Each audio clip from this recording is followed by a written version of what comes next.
Hello and welcome to this episode of the Whamcast. I'm your host, Joel Tripp-Madeline, joined by my co-host, Louis Cooper. How are you doing this week, Louis? I'm good, thanks, Joel. How are you? Yeah, I'm good. Just getting ready for the holidays, which is very, very close. Yeah, it's just a day around the corner.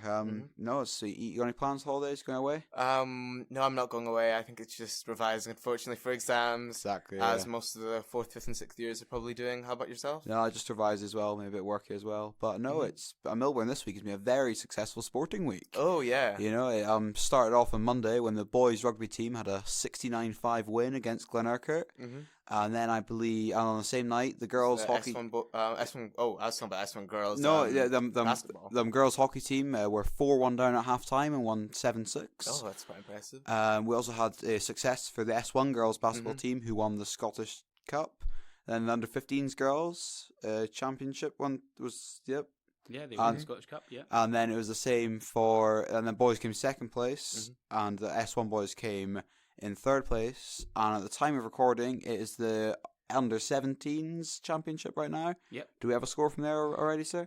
They got beaten in the first game against Portobello, so they're playing for the third, fourth playoff. Oh, okay. Okay. So it's a major sporting success, and well done to everybody who participated in any of this week's sporting successes, whether you're a match winner or a trophy lifter or even second place. That was brilliant effort, guys. Yeah, anyway, definitely. We've got a couple of birthdays we this do as week. well, yeah. Happy birthday to Gemma Burney, who just turned 18 last Saturday, and then we've also another one today. Happy birthday to Luke Patton, who turns 18 today in S6. Happy birthday to both, and we hope you had a good time. birthday. Now, we're going to change the scenery this week. We've come downstairs from our usual location of the Science Lab and moved into the head teacher's office to record an episode with Mr Croall. How are you today, sir? I'm very well, thanks for having me. Yeah, you know, it's good. It is nice to kind of have the Whamcast on the road a little bit. So how's your day been? You've been busy today? It has been busy. It's always busy in here, but it's always exciting. And as you said, it's been a great week.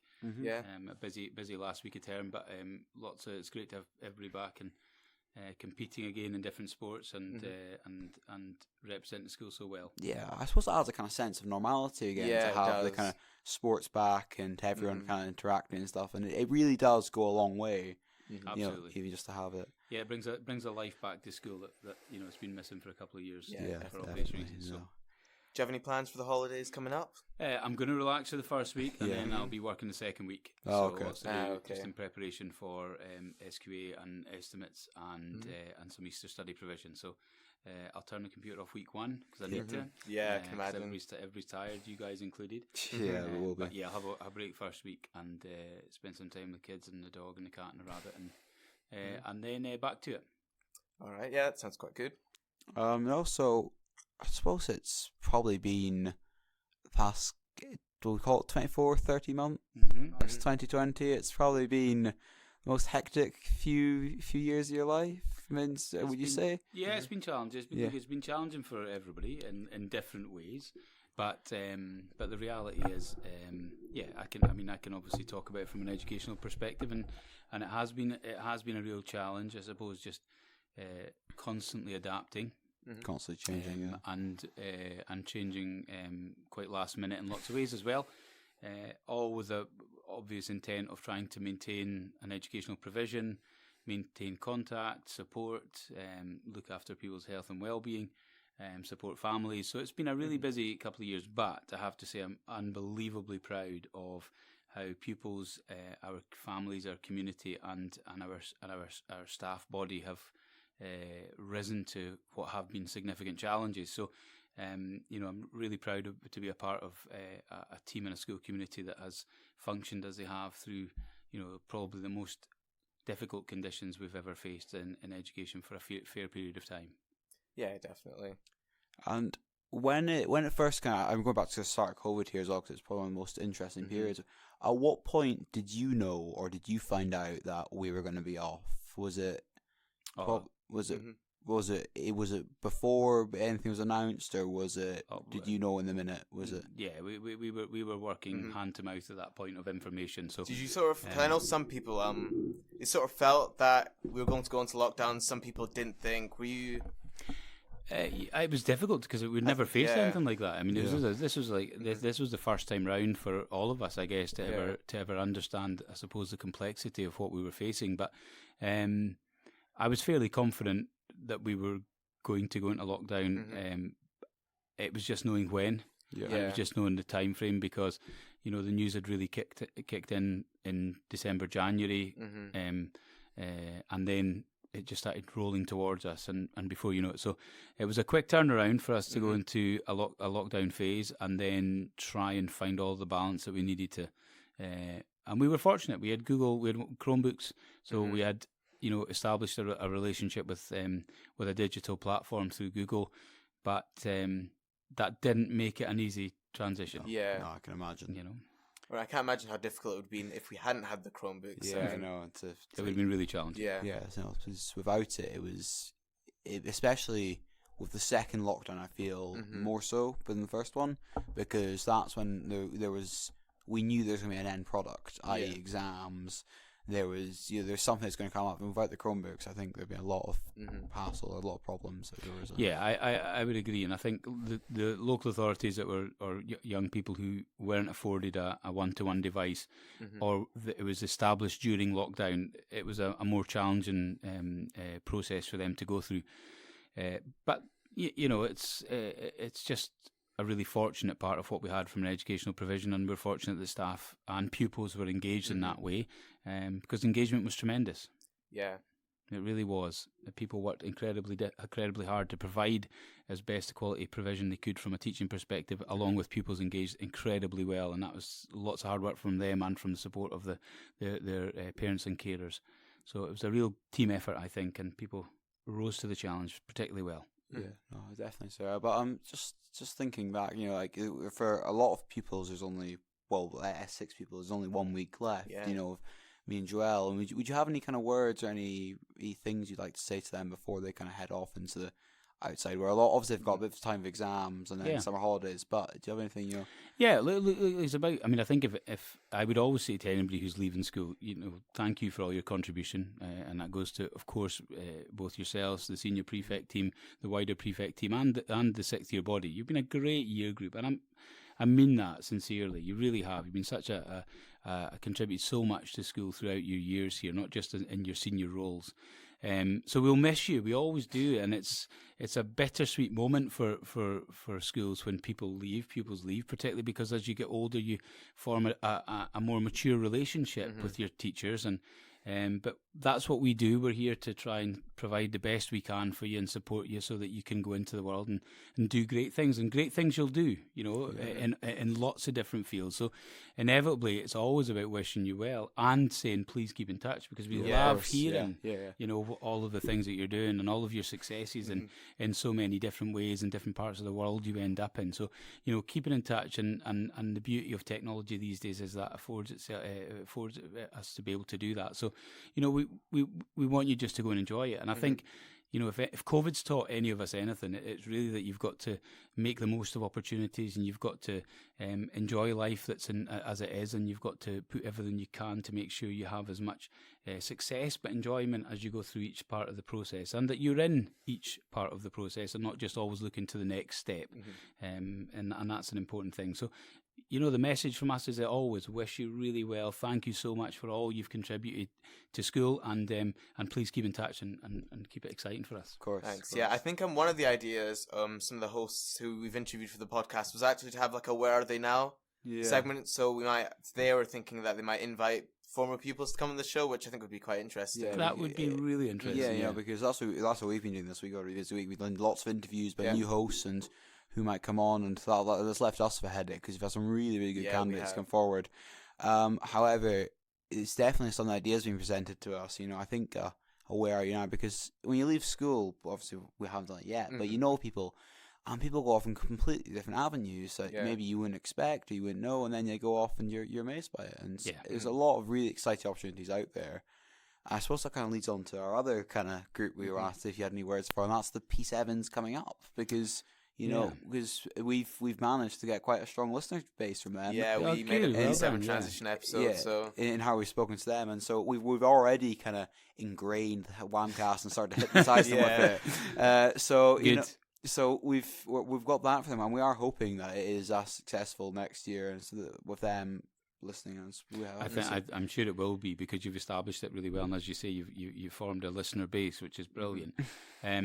Look, P7 is such an exciting transition, and it's such a major transition coming into secondary. And lots of times when young people get to the P7, they're ready for that transition. So the message is always come and enjoy it. You are genuinely coming to a great school, and I'm not saying that because of the job I do. I'm saying that with all honesty, having taught in lots of different schools in different parts of Scotland. So this is a great school. There are great opportunities here provided by both prefects, by senior pupils, and by staff, and by our partners in our community and parents as well. So come in, enjoy it, work hard, contribute to be a really good part of the school, and enjoy all of the different opportunities that exist within extracurricular clubs and activities.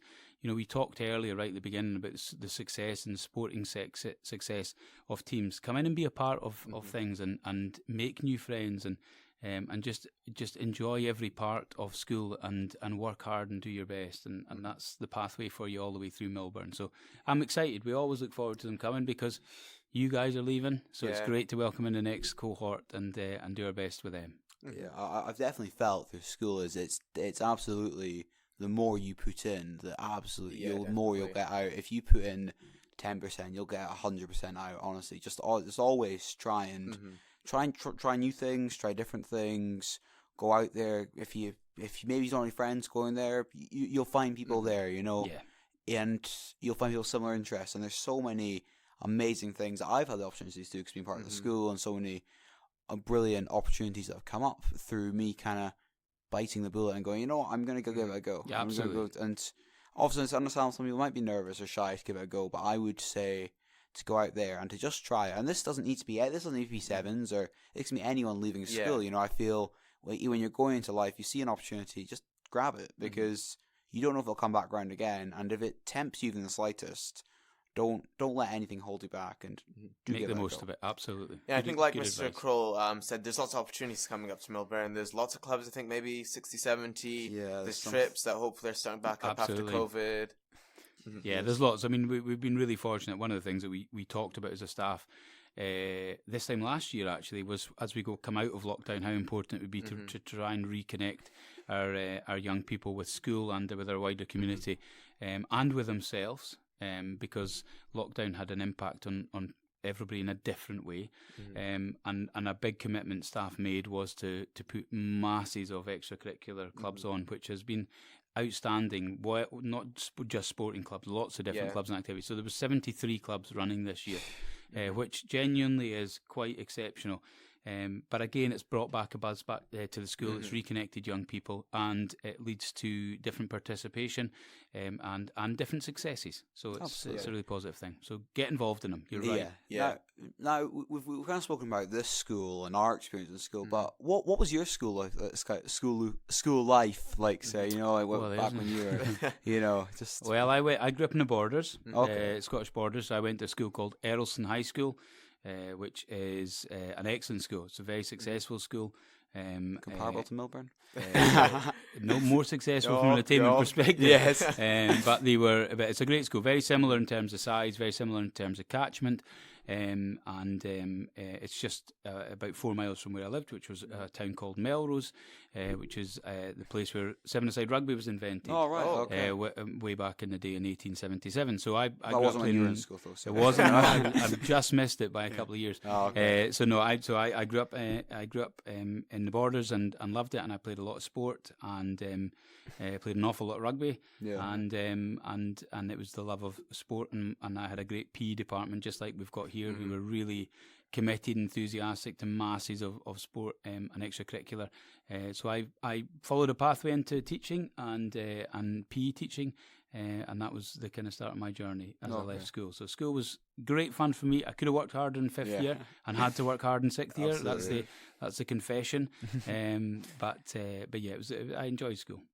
No, so wait, was it Edinburgh you went to university? Yeah. So I went to Edinburgh University, and I did 4 years to do of a bachelor education in PE, and then I taught for a year, and then I gave up. teaching. Fair enough. Yeah, neither of you thought I was going to say No, that. no, did you? that's right. the kind of plot twist of the day. Yeah, that's a wee twist. So I gave up, and I actually went into working in commercial sport. Okay. I loved sport, but I enjoyed the commercial and the business side.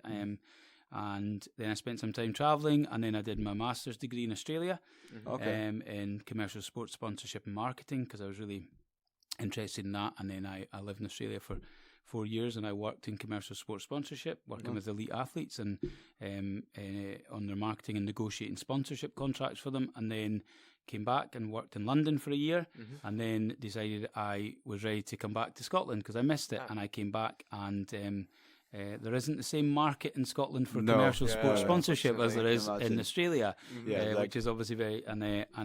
So I returned to education and teaching. So would you say that the perf in Scotland, the perf in Australia, would you say the two of them compare, or are they quite different? They are very different. Yes, they are very different, but both beautiful in different ways. Absolutely, yes. But I don't know, I guess that sort of goes to show that it doesn't really matter what career path. Careers can interchange, you can change, you can go back. That is quite amazing because I had no idea. Yeah, I had no idea I'd always assumed that you'd kind of been a PE teacher for a couple of years, and then you kind of took the role of head teacher. Yeah, no, that look it is, and that's the beauty of life. I think, as you said earlier, Louis, it's about taking opportunities, and it's about making the most of those opportunities. And if something entices you, or you're really passionate about something, then you should explore it as fully as you can. And then, as you say, Joel, things change and evolve, and that's the beauty of life. Yeah. Are there any particular memories you have of moving from Scotland to Australia, or like even when you're traveling? Did you go all around the globe, or is it just? No, I didn't. I didn't do the whole globe. Okay. I didn't. But I spent. I'd done a lot of traveling in America previously because I used to work in summer camps when I was at university every summer. Camp America. I did that for 3 years, and I've driven all the way across America from east to west. Route 66 was it? No, we didn't. We did an alternative route. But we did. So we covered 25 states in our journey, which was amazing. But so America and Hawaii, and then New Zealand and Australia were my two main stops. So about 6 months in New Zealand travelling, which was just incredible, and it is the most amazing and beautiful country. And Australia, for different reasons, is equally beautiful. But so it was a good experience, really was. Yeah, definitely. But no, and then becoming head teacher, was that a different thing to anything else? Because was it like the process of it all? Was it? Yeah, I suppose to become a head teacher, you inevitably have to be qualified as a teacher and spend time as a teacher, and then you typically spend time as a principal teacher, and then you get promoted if you're successful to a deputy head teacher, and then once you've had time under your belt doing that, and if you feel that you can make that move, then you spend time preparing through a headship program, and you can then try and become a head teacher. So I suppose the difference for a head teacher is the buck stops with you. That's and there's an inevitable pressure that comes with making sure we provide the very best we can for all of you as young people. And there are lots of challenges around that. We've got 1,218 pupils, over 2,000 parents and carers connected to school, lots of partners. We've got 130 staff in the building. So there's lots of responsibility that comes with it. And but the commitment that I have towards trying to do my very best in the role is inevitably because it means that it's the best outcomes for all of you as young people. And anybody who works in education inevitably has that as the core driver around what they do. So it's a great job. It's a busy job. Yeah, I can imagine. It's a fairly exhausting job at times, but lots of people have very busy jobs. But the pleasure you get from seeing young people grow and evolve and become young adults and leaving and flourishing and going on and doing really successful things and being happy and healthy is a massive reward that you get as a teacher or a deputy or a head teacher. So it's a real privilege to be head teacher in Millburn, I have to say. No, that is such a different role to many things in the world, because obviously being a class teacher, you affect the lives of maybe a certain cohort of pupils you're in, but as a head teacher, you have to be involved with everyone. Everyone knows who you are. Everyone knows they can speak to you, or how parents can get in touch. So I imagine it's a job which obviously would come with a lot of stress and pressures, but it is something quite rewarding too. Yeah, but it's something which is quite rewarding. The experiences you get out of seeing pupils, how well they can see, and how you can or how you can help them. I think that's definitely one of the... That is absolutely the greatest thing. Absolutely, honestly. Seeing young people evolve and grow, and then in years to come, out in the community, bumping into people, who are adults, sometimes are now at my age are actually parents themselves. So it's a really nice part of it. And just to see people grow. And I suppose that's kind of wraps up that quite nicely then, I guess. I guess one question, one question we like to ask all of our guests that come on is, if you were left on a desert island by yourself and you only had one thing left to eat, what would you eat it for the rest of your life? What was it you'd eat? What would be your kind of food of choice? I would eat a pepperoni pizza. A pepperoni pizza. Any specific brand? Anybody? I would probably have a Pizza Express Ramona pepperoni pizza. I would actually have an American hot with green chilies. That's where I would be.